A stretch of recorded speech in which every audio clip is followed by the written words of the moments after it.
We saw earlier that the bullish kicker is a rare pattern, and that's because the rules require two long candles with only small shadows, or wicks. In fact, the perfect bullish kicker is a black Marubozu candle followed by a white Marubozu candle with no wick at all, with the white Marubozu opening on a gap up. However, that's a rare occurrence because markets don't often close at their highest or lowest points, so the combination results in fewer signals. So instead, I've modified the rules to be more flexible regarding the size of the body, and I've made it so that the body of the candle needs to only be 1/5 or more of the total range, whereas before we needed the body to be at least half of the total range.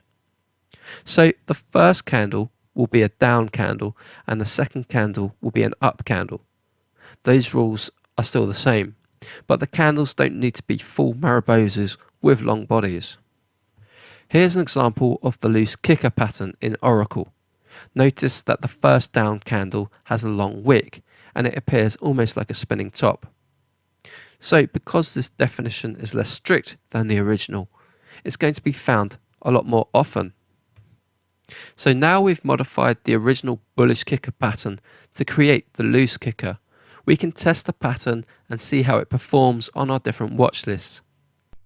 So as you can see from the first table on the left, buying the loose kicker pattern on the close and holding for 1 day saw an average gain of 0.12% across 15 markets with a win rate of 50%, and in stocks the average gain was 0.04% with a win rate of 48%.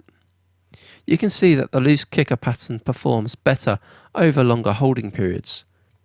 With a 3-day holding period, the pattern saw an average profit of 0.57% per trade with a win rate of 69% across 14 futures markets and 1 currency pair. In stocks, the pattern saw an average profit of 0.31% per trade across 1,000 signals. With a 5-day holding period, the pattern preceded an average gain of 0.62% in futures with a win rate of 58%. In stocks, we recorded an average profit of 0.59% per trade with a win rate of 59%.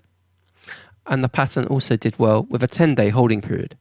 In futures, we recorded an average gain of 0.79% per trade.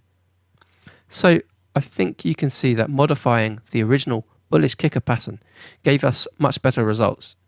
Even though this is still a fairly rare signal, we've increased the number of trades significantly by loosening the candle criteria, and we also saw more profit potential on average per trade. The loose kicker therefore is another pattern that we might want to keep an eye out for.